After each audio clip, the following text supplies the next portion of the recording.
एक प्रकारे म्हणजे इतिहासापासून आपण बघत आलोय की ज्या ज्यावेळी दिल्लीचं आक्रमण महाराष्ट्रावरती होतं तेव्हा त्या सगळ्या लढायांचा एक वेगळा संदर्भ आपण बघितलेला आहे. महाराष्ट्राच्या स्वाभिमानाची लढाई म्हणून सुद्धा शिवसेना आणि राष्ट्रवादी या निवडणुकीला बघतीये. तर त्याचा सुद्धा फैसला करणारी ही निवडणूक आहे. आपण महाराष्ट्रासारख्या राज्यामध्ये आहोत आणि पुरोगामी राज्य म्हणतो आपण, आपलं राज्य पुढारलेलं आहे. पण आपल्या राज्यामध्ये गेल्या अनेक वर्षांपासून एकही परीक्षा अशी नाही झाली की ज्याच्यामध्ये पेपरफुटीचा विषय नाही झाला किंवा इतर काही फ्रॉड नाहीत झाले आणि त्याच्यामुळे अनेकदा विद्यार्थ्यांना खूप मनस्ताप झालेला आहे. नरेंद्र मोदी एरवी स्वतःच्या ग्राउंडवरती विरोधकांना आणतात, ते अजेंडा सेट करतात, विरोधक त्यांच्या ग्राउंडवरती येत असतात. यावेळी उलटं दिसतं, यावेळी मोदी त्यांच्या ग्राउंडवरती जातात, म्हणजे विरोधकांच्या अजेंड्यावरती मोदी बोलताना दिसत आहेत. काँग्रेसचा जाहीरनामा जितका उल्लेख काँग्रेसच्या नेत्यांनी केला नसेल त्याच्यापेक्षा जास्त मोदी आपल्या भाषणांमध्ये करतायत. एकतर मराठा म्हणजे एकत्रितपणे असा कोणाच्या मागे आपल्याला महाराष्ट्रामध्ये आजवर दिसलेला नाहीये, म्हणजे तो सेग्रिगेट आहे. महाराष्ट्राची जर आपण एकूणच रचना बघितली तर वेगवेगळ्या भागातला मराठा वेगवेगळ्या पद्धतीने रिॲक्ट होत आलेला आहे, वेगवेगळ्या पक्षांच्या पाठीशी तो दिसलेला आहे. या नवमतदाराला आकर्षित करण्यासाठीच्या अनेक गोष्टी किंवा योजना हे भाजप करत आलेलं आहे. कम्युनिकेशनच्या बाबतीत कदाचित काँग्रेस थोडंसं कमी पडतं, कारण इतक्या वर्षांची सत्ता आहे, त्यामुळे त्यांना बहुतेक सत्तेत राहण्याचा जास्त अनुभव आहे, निवडणूक लढण्याचा अनुभव खूप कमी आहे. आणि त्याच्यामुळं भाजप जितक्या ताकदीनं जितक्या हुशारीनं निवडणूक लढते, कारण शेवटी इलेक्शन मॅनेजमेंट ही एक वेगळी गोष्ट आहे आणि त्या दृष्टीनं हा इफेक्ट जो आहे तो महत्त्वाचा असणार आहे. मोदींची ही अस्वस्थता जी आहे ती नेमकी कशामुळे आली आहे? अदानी अंबानींचा उल्लेख ते जाहीर व्यासपीठांवरती करतायत. हिंदू मुस्लिम बोलताना ते अशा पद्धतीची विधानं करतायत की जे पंतप्रधानांच्या पदाला शोभणारं नाहीये. नाही, थेट आकड्यांमध्ये न पडता एक दिसतंय की महायुतीला मागच्या 41 जागा ज्या आहेत त्या टिकवणं हे चॅलेंजिंग आहे.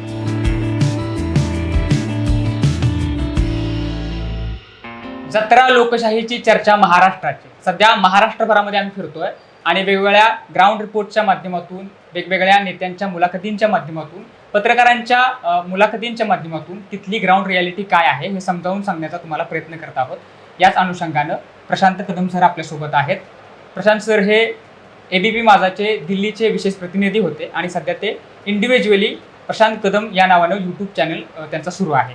प्रशांत सर, असं आहे सध्याच्या महाराष्ट्राचं जे राजकारण आहे ते महाराष्ट्राचे राजकारण हे पक्षफुटी याला ते ग्रहण लागलेलं आहे असं आपल्याला दिसतंय. एकूण महाराष्ट्राच्या राजकारणाकडे तुम्ही कसं बघताय? नाही, यावेळची जी महाराष्ट्राची लोकसभेची निवडणूक आहे ती अनेक अर्थांनी महत्त्वाची आहे. म्हणजे एकतर आपल्याकडं म्हणजे महाराष्ट्र, बिहार आणि बंगाल या 3 राज्यामध्ये नेमकं काय होतं याच्यावरती विरोधकांचं गणित अवलंबून असणार आहे. म्हणजे कागदावरती जर आपण स्थिती बघितली तर विरोधक या 3 राज्यांमध्ये भाजपला किती रोखतायत याच्यावरती सगळं गणित अवलंबून असणार आहे. त्या दृष्टीनं तर महत्त्वाची आहेच, पण सोबतच या निवडणुकीच्या पाठोपाठ लगेच महाराष्ट्राची विधानसभेची सुद्धा निवडणूक होणार आहे 6 महिन्याच्या अंतरानं आणि त्यामुळं त्या सगळ्या ताकदीची सुद्धा परीक्षा याच लोकसभा निवडणुकीच्या निमित्तानं होते. आपल्याकडं 2 वर्षामध्ये 2 प्रादेशिक पक्ष जे आहेत ते फुटलेले आहेत, त्यांच्यामध्ये बरंचसं अंतर्गत राजकारण महाराष्ट्रानं बघितलं. त्याच्यानंतर होणारी ही पहिली निवडणूक आहे. म्हणजे जे काही शिवसेनेमध्ये झालं, नंतर राष्ट्रवादीमध्ये झालं, त्याच्यानंतर महाराष्ट्रामध्ये कुठलीही मोठी निवडणूक झालेली नाही आहे. महाराष्ट्रामध्ये महापालिकेच्या निवडणुका झाल्या नाहीत, जिल्हा परिषद झालेली नाही आहे, पंचायत समितीच्या निवडणुका झालेल्या नाही आहेत आणि ही पहिली निवडणूक आहे की ज्याच्यामध्ये मतदारांचा कौल जो आहे तो आपल्याला दिसणार आहे. म्हणजे निवडणूक आयोगानं निर्णय दिलेला आहे शिवसेना कुणाची, राष्ट्रवादी कुणाची, पण जनतेच्या दरबारामध्ये याचा जो एक निकाल अपेक्षित आहे तो निकाल ही निवडणूक देणार आहे आणि त्या अर्थानं ही निवडणूक जी आहे ती खूप महत्त्वाची आहे. आता जर आपण निवडणुकीचं वेळापत्रक ज्यावेळी जाहीर होत होतं तेव्हा बघितलं तर 5 टप्प्यामध्ये महाराष्ट्राची निवडणूक यावेळी होतीये आणि ती का होतीये असे अनेक प्रश्न त्यावेळी सगळ्यांना पडले होते. याच्या आधी 3 टप्प्यामध्ये ती निवडणूक व्हायची, जास्तीत जास्त 4 टप्प्यामध्ये. पण यावेळी जर आपण बघितलं तर पंतप्रधानांनी ज्या मायक्रो मॅनेजमेंटनं महाराष्ट्रात प्रचार केलेला आहे आणि त्यांच्या दुप्पट सभा यावेळी महाराष्ट्रात झालेल्या आहेत. म्हणजे कालपर्यंतचा आकडा जेव्हा प्रचार संपला त्यावेळी जर आपण बघितला तर 18 सभा त्यांनी महाराष्ट्रामध्ये घेतल्या. याचाच अर्थ महाराष्ट्र हे त्यांच्यासाठी खूप महत्त्वाचं स्टेट आहे. भाजपची एक प्रकारे परीक्षा आहे, कारण जे शिवसेना आणि राष्ट्रवादीमध्ये घडलेलं आहे त्याच्यानंतर सुद्धा जनाधार आपल्या बाजूला आहे हे त्यांना दाखवून द्यायचं आहे. याच्या आधी महाराष्ट्रामध्ये 2 पक्ष एका बाजूला आणि दोन पक्ष दुसऱ्या बाजूला, अशा पद्धतीनं आघाड्यांची लढाई होत होती. यावेळी दोन्ही बाजूला 3-3 प्लेयर असणार आहेत आणि त्या अर्थानं शिवसेना आणि राष्ट्रवादीचा जो कोर वोटर आहे तो त्यांच्यासोबत आहे की नाही, म्हणजे नेमका कोणाच्या सोबत आहे, तो ठाकरेंसोबत आहे की शिंदेसोबत आहे, तो अजित पवारांच्या सोबत आहे की शरद पवारांच्या सोबत आहे, याचा फैसला जो आहे तो या निवडणुकीमध्ये होणार आहे. म्हणजे गेल्या 2 निवडणुकांमधली जर आपण आकडेवारी बघितली, विशेषतः लोकसभेची, तर भाजप साधारणपणे 27 ते 28% आसपास त्यांना मतं मिळायची. शिवसेना ज्यावेळी ते एकत्रित लढलेले होते तेव्हा सुद्धा 23% आसपास, आणि काँग्रेस आणि राष्ट्रवादीचा जो मतदार आहे तो साधारणपणे 16-17% आसपास राहिलेला आहे. आता जेव्हा हे 3 पक्ष एकत्रितपणे लढत आहेत तेव्हा या मतांची बेरीज, म्हणजे जर आपण आता कागदावर बेरीज केली काँग्रेस, राष्ट्रवादी आणि शिवसेना उद्धव ठाकरे, तर ती साधारणपणे 50% आसपास जाते. पण खरोखर अशाच पद्धतीनं ते मतांमध्ये रूपांतर होतंय का, याचा सुद्धा फैसला ही निवडणूक करणार आहे. आणि एक प्रकारे म्हणजे इतिहासापासून आपण बघत आलोय की ज्या ज्यावेळी दिल्लीचं आक्रमण महाराष्ट्रावरती होतं तेव्हा त्या सगळ्या लढायांचा एक वेगळा संदर्भ आपण बघितलेला आहे. महाराष्ट्राच्या स्वाभिमानाची लढाई म्हणून सुद्धा शिवसेना आणि राष्ट्रवादी या निवडणुकीला बघतीये. तर त्याचा सुद्धा फैसला करणारी ही निवडणूक आहे आणि त्या अर्थानं मला वाटतं की या निवडणुकीतून बरेचसे अर्थ आपल्याला स्पष्ट होणार आहे. तर आता असं आहे की शिवसेना, राष्ट्रवादी हे जे सगळे पक्ष आहेत, म्हणजे महाविकास आघाडी आहे, काँग्रेस, राष्ट्रवादी आणि शिवसेना एकत्रित येऊन हे महाविकास आघाडी तयार झाली आहे. अर्थात आपण जर बघितलं तर शिवसेना विरुद्ध राष्ट्रवादी किंवा शिवसेना विरुद्ध काँग्रेस अशा पद्धतीची पारंपरिक लढाई आपल्यात होत होती. आता जो मतदार आहे त्या मतदार नेमका कुठल्या बाजूनं विचार करेल, कसा विचार करेल, याची सगळ्यांना उत्सुकता आहे. तुम्हाला काय दिसतंय चित्र की जी टेंडन्सी आहे मतदारांची ती नेमकी काय असेल? कारण आता ज्यांना विरोध केला तेच सोबत आहेत अर्थात पक्षाच्या न्यायानं, तर ते काय होईल, टेंडन्सी काय राहील मतदारांची?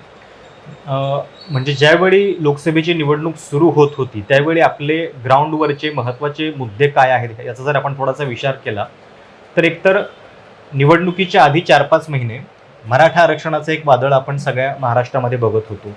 त्याचा नेमका कसा परिणाम या निवडणुकीमध्ये होतो हे बघणं महत्त्वाचं असेल. मराठवाडा हे या संपूर्ण आरक्षणाचं केंद्रबिंदू होतं. मराठवाड्यामध्ये पारंपरिक तिथला जो एक गरीब मराठा आहे, म्हणजे पश्चिम महाराष्ट्रातला मराठा थोडासा सधन आहे, मराठवाड्यातला जो आहे तो थोडासा गरीब मराठा आपण असं म्हणतो. ज्या आरक्षणाची ती आंदोलनाची टॅगलाईन पण होती की म्हणजे हा गरीब मराठ्यांचा लढा आहे असं ते वारंवार म्हणत होते. जो मराठवाड्यामध्ये पारंपरिक शिवसेनेचा मतदार राहिलेला आहे. आता यावेळी आरक्षणाच्या या लढाईचे पडसाद मतदारांच्या या सगळ्या कौलातून नेमके कसे उमटतायत हे आपल्याला बघावं लागणार आहे. दुसरी गोष्ट म्हणजे कांद्याचा प्रश्न जो आहे तो देखील खूप महत्त्वाचा या संपूर्ण निवडणुकीमध्ये राहिलेला आहे. जवळपास महाराष्ट्रातले 8 ते 9 मतदारसंघ असे आहेत की जिथं या एका पिकाचा थेट राजकीय परिणाम आपल्याला दिसणार आहे आणि त्याच्या संदर्भातली ध्येय धोरणं जी आहेत ती सातत्यानं केंद्र सरकारनं बदललेली आहेत. ऐन निवडणुकीच्या संदर्भात सुद्धा याच्याबद्दलचे काही निर्णय होताना आपण बघितले. सुरुवातीला गुजरातचा जो पांढरा कांदा आहे त्याच्यावरची निर्यात बंदी उठवल्याच्या बातम्या आल्या. मग त्याच्यानंतर लगेच दुसऱ्या दिवशी एक पत्रक काढण्यात आलं, पण ते थोडंसं फसवं होतं हे नंतर स्पष्ट झालं. मग त्याच्यानंतर अंशतः बंदी उठवत काही दिलासा देण्याचा प्रयत्न केला गेलेला आहे. पण तरीसुद्धा हा कांदा उत्पादक शेतकरी जो आहे तो नेमका आपला रोष जो आहे तो कशा पद्धतीने व्यक्त करतोय याच्यावरती सुद्धा बरंचसं चित्र जे आहे ते आपल्याला दिसेल. तिसरी गोष्ट जी आहे ती युवकांच्या दृष्टीनं खूप महत्त्वाची आहे. आपण महाराष्ट्रासारख्या राज्यामध्ये आहोत आणि पुरोगामी राज्य म्हणतो आपण, आपलं राज्य पुढारलेलं आहे. पण आपल्या राज्यामध्ये गेल्या अनेक वर्षांपासून एकही परीक्षा अशी नाही झाली की ज्याच्यामध्ये पेपरफुटीचा विषय नाही झाला किंवा इतर काही फ्रॉड नाहीत झाले आणि त्याच्यामुळे अनेकदा विद्यार्थ्यांना खूप मनस्ताप झालेला आहे. म्हणजे जितकी तयारी परीक्षा करण्यामध्ये म्हणजे ती देण्यामध्ये त्यांची खर्च होतीये ऊर्जा, त्याच्यापेक्षा जास्त त्यांना नंतरचे हे मनस्ताप व्यवस्थेमुळे सहन करावे लागतात. त्यामुळं हा पण एक मुद्दा महत्त्वाचा ठरणार आहे. हे 2-3 विषय आहेत की जे खरं तर निवडणुकीचे मुद्दे आहेत. पण राजकीय दृष्ट्या एक सगळ्यात महत्त्वाचा मुद्दा असेल तो म्हणजे या 2 पक्षांना ज्या पद्धतीनं फोडलं गेलेलं आहे. म्हणजे जरी भाजप थेटपणे हे कबूल करत नसेल की आम्ही हे सगळं केलेलं आहे, त्याच्याबद्दल सुद्धा त्यांची खूप परस्पर विधानं आलेली आहेत.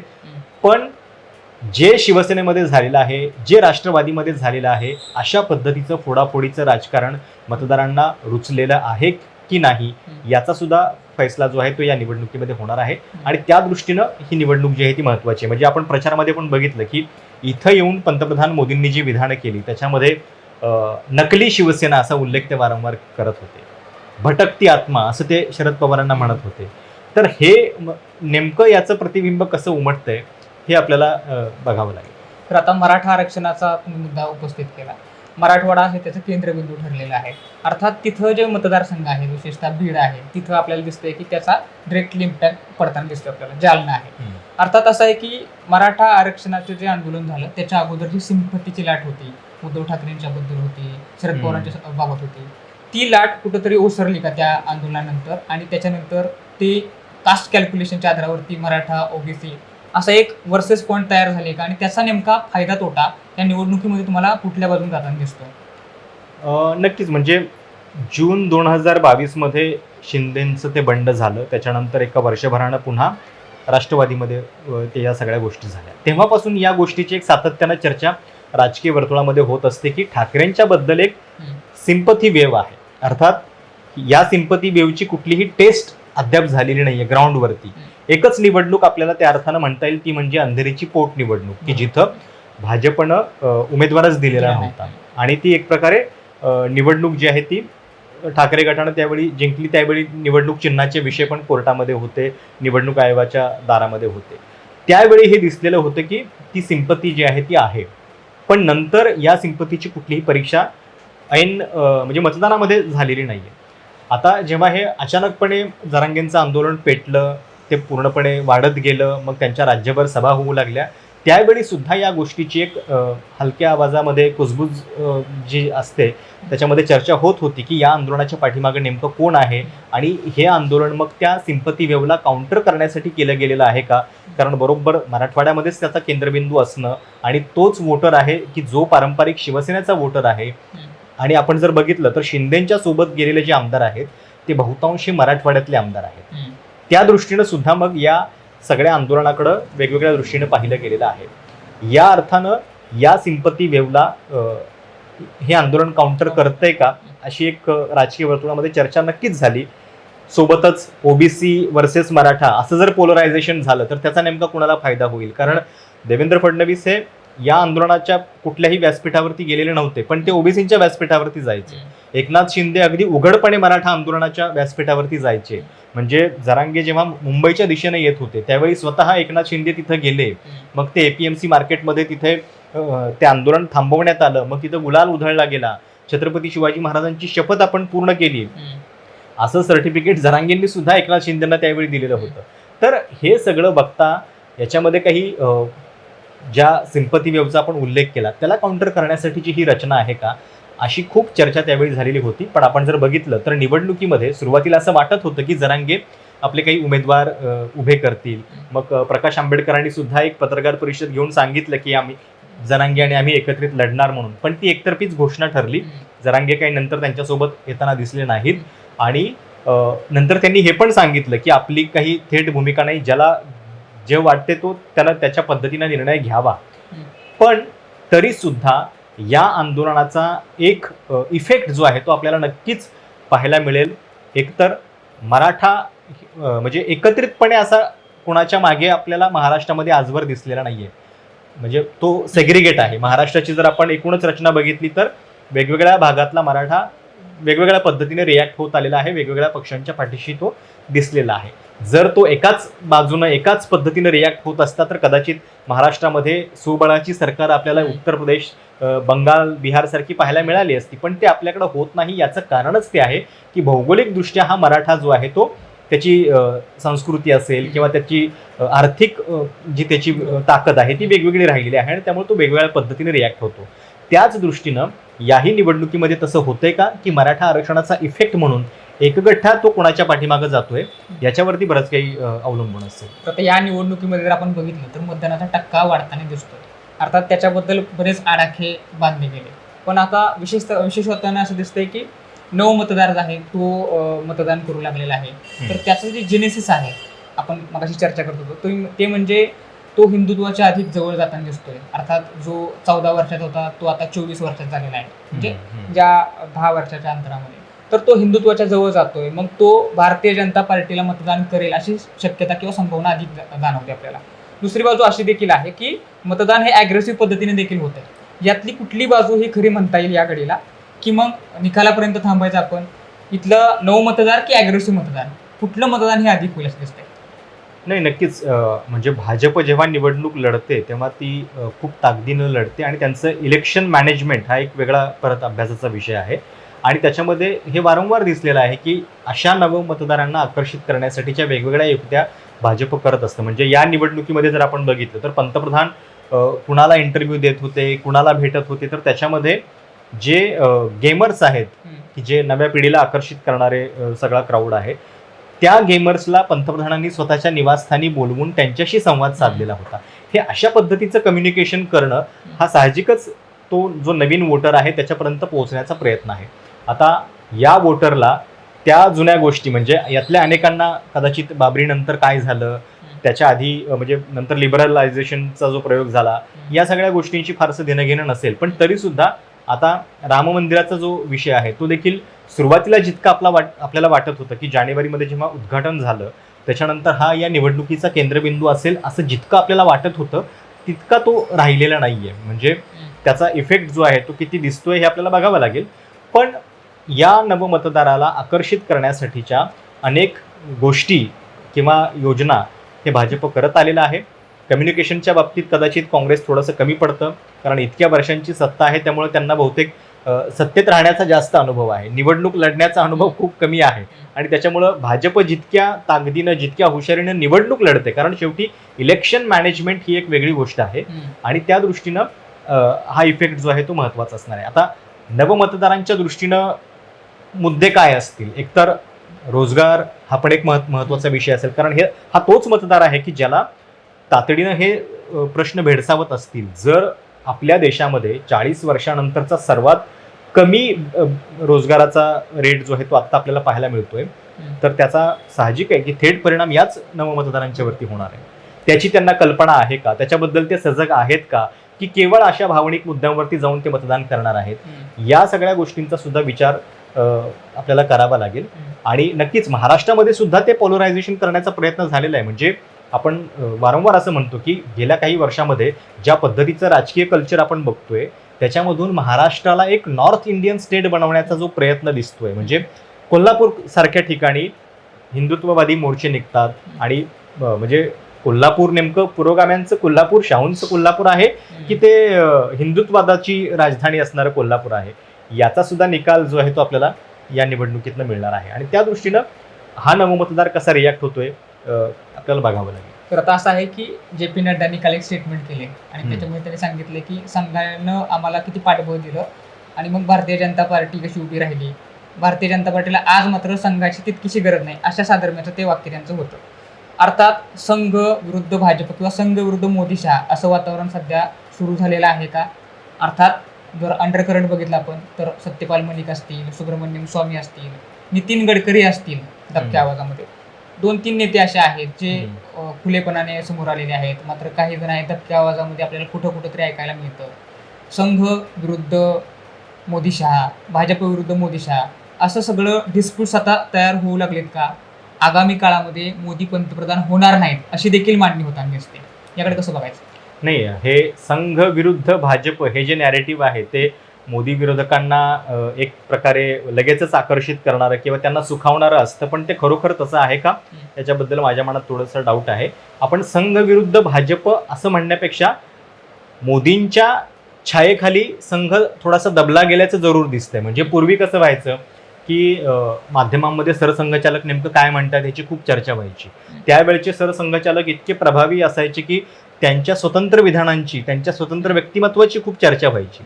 आता तशी होताना दिसत नाही. म्हणजे मोहन भागवत आपल्याला दसऱ्याच्या मेळाव्याला दिसतात, ते भाषण पण करतात, पण मोदींच्या तुलनेत त्यांच्या वक्तव्याची चर्चा होते का, त्यांच्या भूमिकांची चर्चा होते का, तर त्याचं उत्तर नक्कीच नाही असं आहे. दुसरी गोष्ट म्हणजे संघाच्या आयडिओलॉजीचे जे काही मुद्दे आहेत की जे वर्षानुवर्ष त्यांचं स्वप्न होतं, कलम 370 हटवणं, ट्रिपल तलाक, राम मंदिर, हे मुद्दे तर नरेंद्र मोदींनी मार्गी लावलेले आहेत. म्हणजे एकीकडे विकासाचा, तथाकथित विकासाचा जप करत सोबतच विचारसरणीच्या दृष्टीनं ज्या काही महत्त्वाच्या गोष्टी आहेत त्या पण त्यांनी मार्गी लावलेल्या आहेत. म्हणजे संघाला तक्रार करायला सुद्धा जागा त्यांनी ठेवलेली नाहीये. म्हणजे जर हे संघाचं नेटवर्क किंवा संघाची ती जी शक्ती आहे संघटनेची, ती जर मोदींना वापरायची असेल तर त्याच्यासाठी किंवा त्याच्यावरती जर हुकूमत गाजवायची असेल तर त्याच्यासाठीच्या ज्या प्रायर रिक्वायरमेंट्स आहेत त्या त्यांनी पूर्ण केलेल्या आहेत आणि त्याच्यानंतर ते अशा पद्धतीनं संघावरती सुद्धा आपली छाप उमटवताना दिसतात. म्हणजे संघातले जे नंबर 2 आहेत दत्तात्रय होसबळे,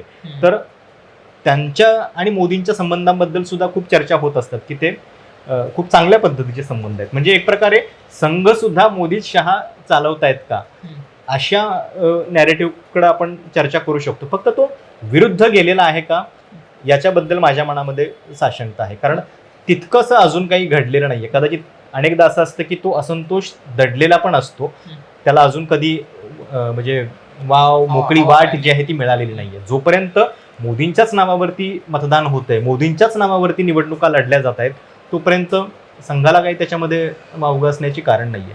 जे पी नड्डांचं जे विधान आहे ते पण इंटरेस्टिंग आहे.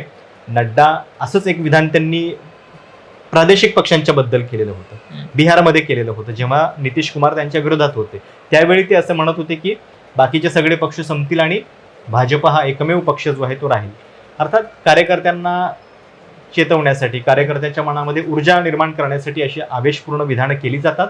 पण संघाचे आणि भाजपचे संबंध नेमके कसे आहेत याच्याबद्दलच्या प्रश्नामध्ये बोलताना जे पी नड्डा असे बोलून गेले, कदाचित त्याच्यामधून बदललेल्या भाजपची एक चुणूक जी आहे ती आपल्याला पाहायला मिळेल. तर आता असं आहे की अब की बार 400 पार अशी एक घोषणा दिली जाते. कार्यकर्त्यांना सुखावण्यासाठी, चेतवण्यासाठी ते एक नरेटिव्ह सेट केलं जातं असंही म्हटलं जातं. दुसऱ्या बाजूला असं आहे की योगेंद्र यादव यांनी एक लॉजिक मांडलं ज्यानुसार 268 पर्यंत जागा त्यांच्या सीमित होऊ शकतात किंवा अगदी खालीही जाऊ शकतात असे देखील अनेकांनी मांडणी केली. प्रकाश आंबेडकर यांनी देखील मांडणी केली की 220च्या पर्यंतच बीजेपी जाईल. त्यावेळेस NDA अलायन्स ॲक्टिव्ह करावी लागेल. अर्थात या सगळ्याकडे तुम्ही कसं बघता, जर NDA अलायन्स जर करायची वेळ आली म्हणजे भाजपला स्पष्ट बहुमत नाही मिळालं तर मात्र काय सिच्युएशन होईल? नरेंद्र मोदी यांना सपोर्ट मिळेल का बीजेपीच्या आतून आणि बाहेरून सुद्धा? म्हणजे शिंदेची शिवसेना आहे, इतरही NDA अलायन्स मधले त्यांचे पक्ष आहेत, हे त्यांना खरंच पाठिंबा देतील का आणि मोदी पंतप्रधान होतील का? योगेंद्र यादव यांच्या विधानाबद्दल मी पण माझ्या यूट्यूब चॅनलवरती एक सविस्तर व्हिडिओ केलेला होता आणि त्याच्यामध्ये माझं म्हणणं हेच होतं की किमान हे दिसतंय आपल्याला की निवडणुकीची सुरुवात ज्या पद्धतीनं झालेली होती आणि जितकी ही निवडणूक एकतर्फी वाटते आपल्याला, तितकी ती अचानक या निवडणुकीच्या मध्यावरती राहिलेली नाहीये, त्याच्यामध्ये रंगत आलेली आहे. म्हणजे निवडणुकीची सुरुवात कशी झाली होती तर 5 राज्यांच्या निवडणुका झाल्या, ज्याच्यामध्ये मध्य प्रदेश, राजस्थान, छत्तीसगड सगळ्या ठिकाणी काँग्रेस पराभूत झाली. एकही राज्य काँग्रेसला टिकवता आलं नाही. त्याच्यानंतर मग मोदी की गॅरंटी, मग राम मंदिराचं उद्घाटन, अशा सगळ्या वातावरणामध्ये निवडणूक झाली. जेव्हा निवडणूक होत होती त्यावेळी विरोधकांचे 2 मुख्यमंत्री जेलमध्ये गेलेले होते. तिकडे सर्वात मोठा विरोधी पक्ष काँग्रेस तो जाहीर पत्रकार परिषद घेऊन सांगतोय की आमच्याकडे आता फंडच उरलेले नाहीयेत, आम्ही आमच्या नेत्यांना सभेसाठी सुद्धा पाठवू शकत नाहीये, आमचे अकाउंट्स ब्लॉक केले गेलेले आहेत. अशा वातावरणामध्ये सुरू झालेली निवडणूक आपण आता 3ऱ्या टप्प्यानंतर ही चर्चा करतोय की भाजपला बहुमत मिळतंय की नाही. तर एक प्रकारे हे सुद्धा एक यशच आहे. म्हणजे कायद्यानुसार शेवटी 272 हाच आकडा महत्वाचा आहे. 300 पार, 400 पार हे एक शेवटी पॉलिटिकल नॅरेटिव्ह आहे आणि भाजपनं ते एक इलेक्शन गिमिक म्हणूनच तयार केलेलं आहे. त्यांनाही माहिती आहे की 400 पारची जेव्हा आपण भाषा करतो तेव्हा ते कार्यकर्त्यांचं मनोबल वाढवण्यासाठी, विरोधकांना म्हणजे आता तुम्ही लढाईच करण्याची गरज नाहीये अशा पद्धतीचं एक नॅरेटिव्ह सेट करण्यासाठी ते असतं. पण 272चा जरी आकडा त्यांनी गाठला तरी पंतप्रधान मोदी बनू शकतात. त्या अर्थानं या निवडणुकीचं फक्त मला वैशिष्ट्य हे वाटतंय की ज्या निवडणुकीची सुरुवात अब की बार 400 पारानं झालेली होती ती आता अब की बार नैया पार होणार की नाही याच्या मुद्द्यापर्यंत आलेली आहे. आणि दुसरी गोष्ट म्हणजे प्रचारामध्ये सुद्धा आपल्याला ते दिसतंय. म्हणजे नरेंद्र मोदी एरवी स्वतःच्या ग्राउंडवरती विरोधकांना आणतात, ते अजेंडा सेट करतात, विरोधक त्यांच्या ग्राउंडवरती येत असतात. यावेळी उलटं दिसतंय, यावेळी मोदी त्यांच्या ग्राउंडवरती जातात. म्हणजे विरोधकांच्या अजेंड्यावरती मोदी बोलताना दिसत आहेत. काँग्रेसचा जाहीरनामा जितका उल्लेख काँग्रेसच्या नेत्यांनी केला नसेल त्याच्यापेक्षा जास्त मोदी आपल्या भाषणांमध्ये करतायत. मोदींची ही अस्वस्थता जी आहे ती नेमकी कशामुळे आली आहे? अदानी अंबानींचा उल्लेख ते जाहीर व्यासपीठांवरती करतायत. हिंदू मुस्लिम बोलताना ते अशा पद्धतीची विधानं करतायत की जे पंतप्रधानांच्या पदाला शोभणार नाहीये. तर ही अस्वस्थता जी आहे ती नेमकी कशामुळे आली आहे याच्यामध्ये मग आपण योगेंद्र यादवांचं नाव घेतलं की ते एक नॅरेटिव्ह सांगतायत. योगेंद्र यादवांचे याच्या आधीचे अंदाज चुकलेले आहेत का? तर 100% चुकलेले आहेत. ते स्वतः सांगतात की म्हणजे मी आता म्हणजे राजकीय भविष्य सांगणं हे काही माझं काम नाहीये, सेफॉलॉजिस्ट म्हणून ते आत्ता काम करत नाहीयेत, पण तरी सुद्धा एक पॉलिटिकल कार्यकर्ता म्हणून ते बऱ्याच राज्यामध्ये फिरलेले आहेत आणि त्याच्यानंतर त्यांचं हे मत आहे. सोबतच आपण आता अरविंद केजरीवाल जेव्हा जेलमधून बाहेर आले त्याच्यानंतर सुद्धा त्यांनी हेच नॅरेटिव्ह सुरू केलेलं आहे. ते म्हणतायत की 25 मई बीजेपी गई, हा त्यांचा दिल्लीतला नारा आहे. राहुल गांधी आता वारंवार सांगतायत एक प्रकारे जसं अबकी बार 400 पार हा भाजपचा एक पॉलिटिकल गिमिक आहे, तशाच पद्धतीने विरोधकांचं सुद्धा साहजिकच हे असणार. आणि महाराष्ट्रामध्ये सुद्धा आपण बघत होतो की आपण सुरुवातीला फक्त मिशन 45 हा महायुतीचा आकडा ऐकत होतो, त्याला उत्तर देताना महाविकास आघाडीचा कुठला दावा आपण ऐकत नव्हतो सुरुवातीला. पण आता तशा पद्धतीचे दावे होत आहेत. म्हणजे शरद पवार अगदी आठवडाभरापूर्वी असं म्हणाले की 30-35 जागा महाविकास आघाडी जिंकू शकते.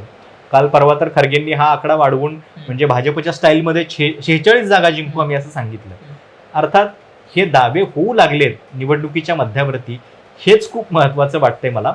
आणि लोकशाहीच्या दृष्टीनं सुद्धा ज्या पक्षाकडं इतकी मोठी संसाधनं आहेत, संपूर्णपणे मोठी ताकद आहे, ईडी, CBI, त्याच्यानंतर इन्कम टॅक्स सगळं आहे, त्या पक्षाला सामोरं जाताना देशाच्या इतिहासातले सर्वात म्हणजे अगदी काय म्हणतो आपण त्याला, सर्वात क्षीण कमजोर झालेले विरोधक समोर आहेत. अशा वेळी सुद्धा जर निवडणूक रंगत आणत असेल तर ही एक प्रकारे लोकशाहीचीच आपल्या ताकद आहे, लोकशाहीचा चमत्कार आहे असं म्हणायला हरकत नाहीये. 4 जूनला निकाल काहीही येवोत, पण निवडणूक ज्या अर्थानं ती व्हायला पाहिजे, मुद्द्यांवरती व्हायला पाहिजे, ती जर ती होत असेल, एकतर्फी होत नसेल तर ते लोकशाहीच्या दृष्टीने चांगलंच आहे. तुम्ही आता बरेच मुद्दे मांडले. अर्थात असंही म्हटलं जातंय की बीजेपीला किंवा मोदी शहांना ब्रुटल मेजॉरिटी कशासाठी हवी आहे, कारण मोदींना पंतप्रधान व्हायचं आहे. अर्थात जर त्यांना स्पष्ट बहुमत नाही मिळालं तर ते कदाचित पंतप्रधान होणार नाहीत, असंही काही जणांचं मत आहे. दुसऱ्या बाजूला सर आता असं म्हटलं जातंय की एकंदरीत जर आपण बघितलं तर संविधान बदलाच्या संदर्भामध्ये एक नरेटिव्ह काँग्रेसकडून केलं जातं. असा मुद्दा आहे की 400 पार, ह्यांना 400 पार का पाहिजे आहे तर संविधान बदलायचं आहे. त्या ट्रॅपमध्ये कुठेतरी मोदी अडकताना दिसत आहेत का? कारण ती 400 पारची जी घोषणा आहे ती हळूहळू त्यांच्या भाषणामधून कमी होत गेली. दुसऱ्या बाजूला बऱ्याच गोष्टीत हिंदू मुस्लिम जो एक प्रोपेगंडा आहे त्याच्यामध्ये ते स्वतःच ट्रॅप होत गेले आहेत का? कारण त्यांची आत्ताची जी भाषणं आहेत तुम्ही म्हणला त्याप्रमाणे अतिशय आततायी होत आहेत का असं दिसतंय. एकंदरीत ते एका बाजूला चॅनेलला मुलाखती देताना वेगळं स्टेटमेंट मांडतायत, दुसऱ्या बाजूला त्यांचं स्टेटमेंट वेगळं आहे, असं सगळं दिसतंय. ती अस्वस्थता आता रिफ्लेक्ट होताना दिसते का जास्तीत जास्त, आणि ही अस्वस्थता नेमकी का आहे? नाही, मुळामध्ये मला ते 400 पारचं लॉजिकच कळलं नाही. म्हणजे की जर आपण थोडासा आकड्यांचा इतिहास बघितला तर देशामध्ये किमान एकदा भाजपनं ती जागा जिंकलेली आहे. अशा जर आपण देशातल्या सगळ्या जागा बघितल्या, मोजल्या, तर त्या जातात 343 पर्यंत. म्हणजे आत्तापर्यंत किमान एकदा ती जागा भाजपनं जिंकलेली आहे. अशा सगळ्या जागा जरी भाजपनं जिंकल्या तरी सुद्धा त्यांचा आकडा जो आहे तो 343 होतो.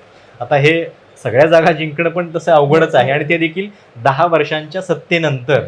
त्यामुळं 400 पार कशासाठी, कदाचित म्हणजे पंतप्रधान मोदी पण तसे महत्त्वाकांक्षी आहेत. त्यांच्या पण बोलण्यात सातत्यानं असतं की आम्ही केवळ सत्ता म्हणजे 5 वर्षांची सत्ता भोगण्यासाठी आलेलो नाही, आम्ही देश बदलण्यासाठी आलेलो आहे. कुठंतरी एक अंतर्गत त्यांची स्पर्धा इंदिरा गांधींशी असते, कुठंतरी एक अंतर्गत स्पर्धा नेहरूंशी असते. आणि त्यामुळं कदाचित जे यश काँग्रेसला आत्तापर्यंत मिळालेलं आहे, 400 जागा काँग्रेसला राजीव गांधींच्या म्हणजे जेव्हा इंदिरा गांधींचं निधन झालं त्याच्यानंतर मिळालेल्या होत्या, कदाचित तो एक टप्पा त्यांना, तो एक लँडमार्क त्यांना गाठायचा असावा, ती एक कमी पूर्ण करायची असेल, त्याच्यासाठी हा नारा दिला गेलेला आहे का माहिती नाहीये. पण मी जसं म्हटलं तसं की शेवटी आपल्या घटनेनुसार 272 जरी जिंकल्या तरी ते पंतप्रधान होऊ शकतात.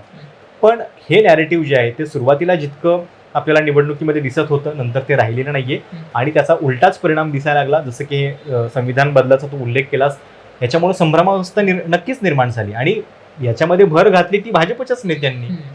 भाजपचे कर्नाटकमधले नेते अनंत हेगडे ते बोलत होते, त्याच्यानंतर राजस्थानमधल्या त्या कोण त्यांचं मला नाव आठवत नाही, शर्मा म्हणून एक आहेत, त्या बोलत होत्या.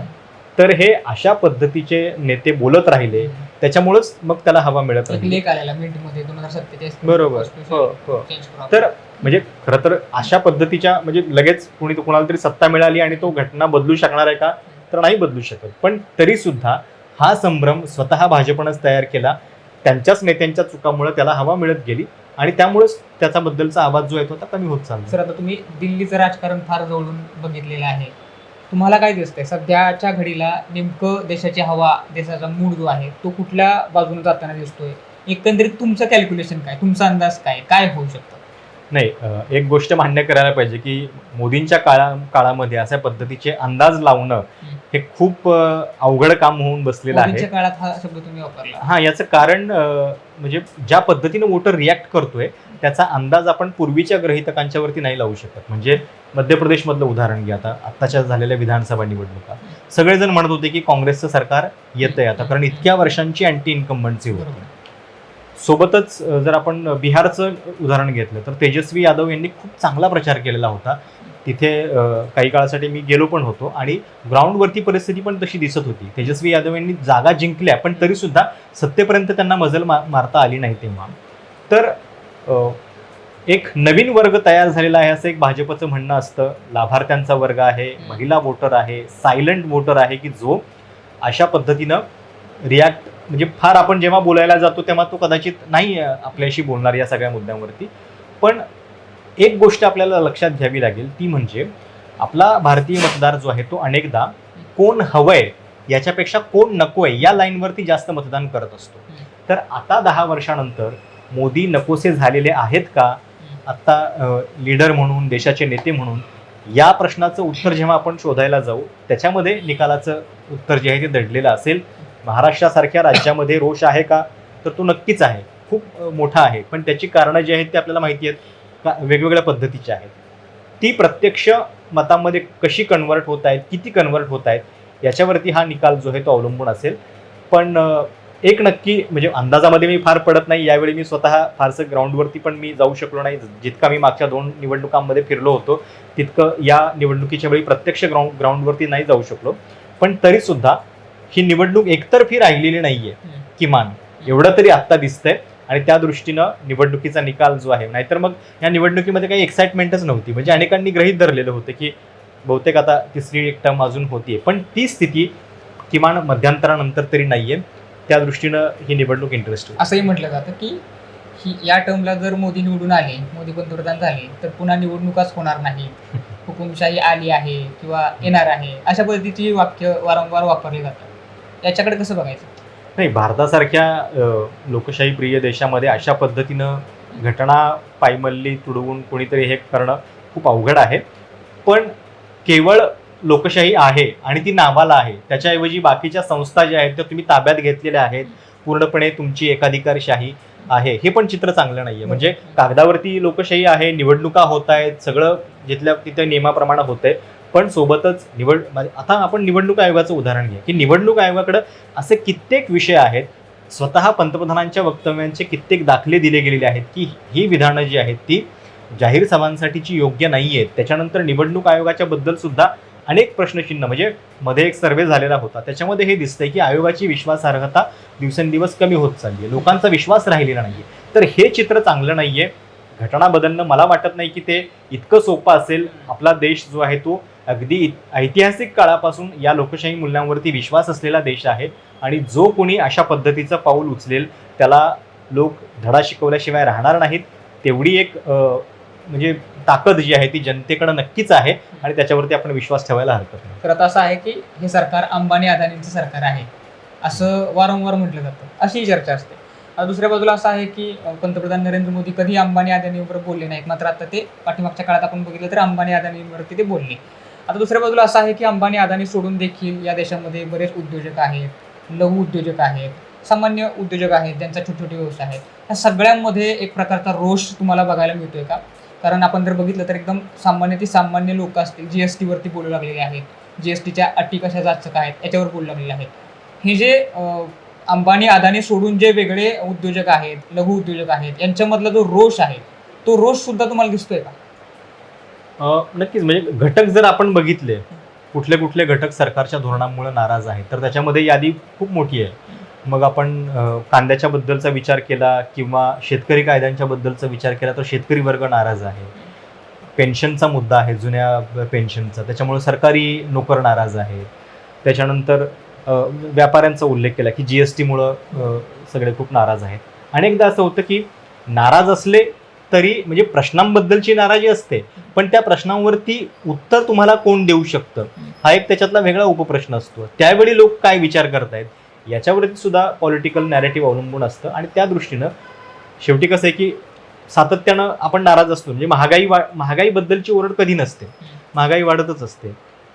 आता बेरोजगारीचं चित्र खूप भीषण आहे. बेरोजगारीबद्दल आपण असं सरसकट विधान नाही करू शकणार की ती वाढतच असते म्हणून, कारण आत्ताची स्थिती जी आहे ती गेल्या 4 दशकांमधली सर्वात भीषण स्थिती आहे आणि त्याला नक्कीच सरकारी धोरणं जी आहेत ती सुद्धा कारणीभूत आहेत.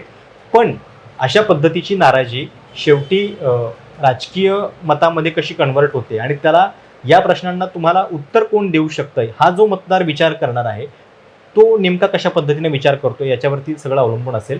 आणि अदानी अंबानी हे शेवटी कसं आहे की म्हणजे आपण बघतोय की गेल्या काही वर्षामध्ये सर्वाधिक संपत्ती कोणाची वाढते तर ती या 2 उद्योगपतींची वाढते. त्याच्यामुळंच राहुल गांधी सातत्यानं थेटपणे नाव त्यांचं घेत असतात. खूप कमी राजकारणी आहेत देशामध्ये की ते इतक्या उघडपणे अदानींचं नाव जाहीरपणे घेतात.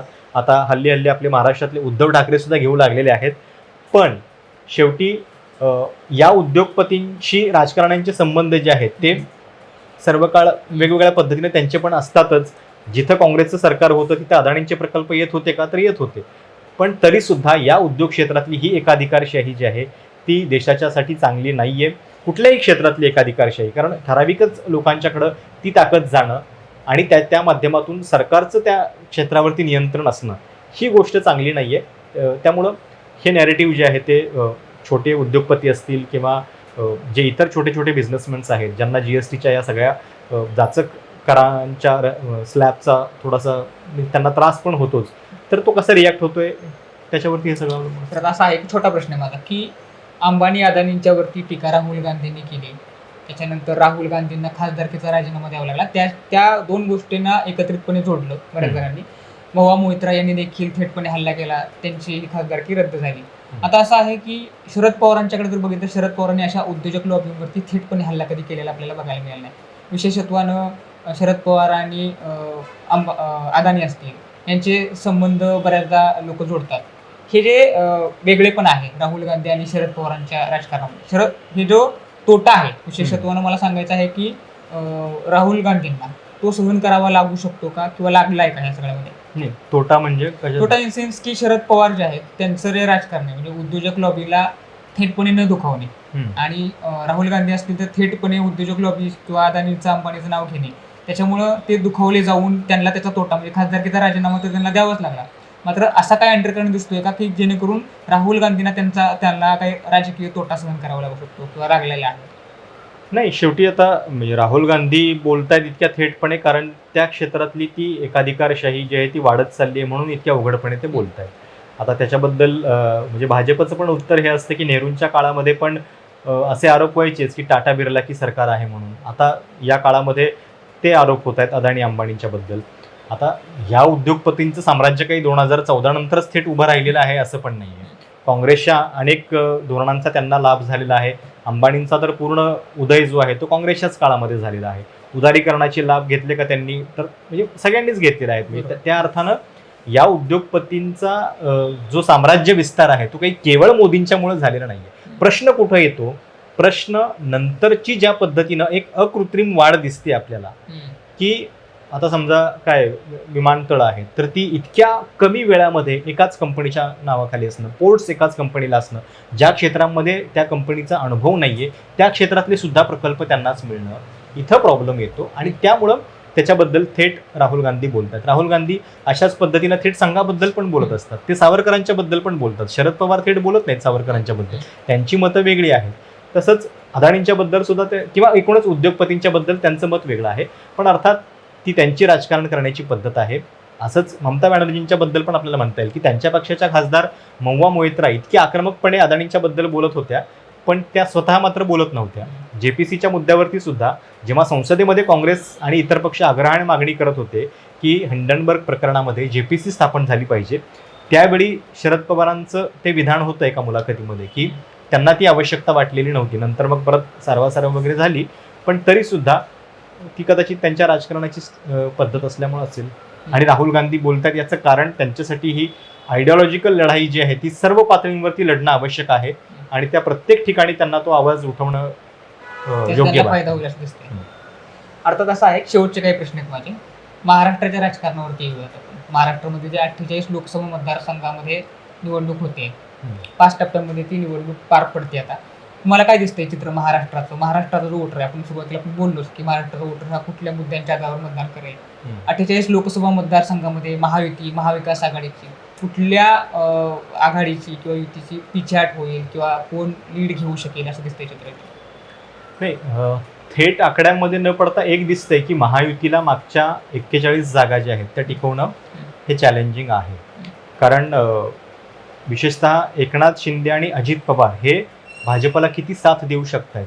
म्हणजे आपण जर देशभरामधलं पण जर चित्र बघितलं तर हे दिसतंय की भाजप सक्षम आहे का किंवा मजबूत आहे का, तर आहे, पण जे साथीदार आहेत भाजपचे ते सगळीकडं कमजोर आहेत. म्हणजे नितीश कुमार कमजोर आहेत किंवा म्हणजे राजकीयदृष्ट्या त्यांची ताकद कमी झालेली आहे. महाराष्ट्रामध्ये शिंदेच्या बाबतीत तेच आहे, तिकडे तामिळनाडूमध्ये AIDMKच्या बाबतीत पण तेच आहे.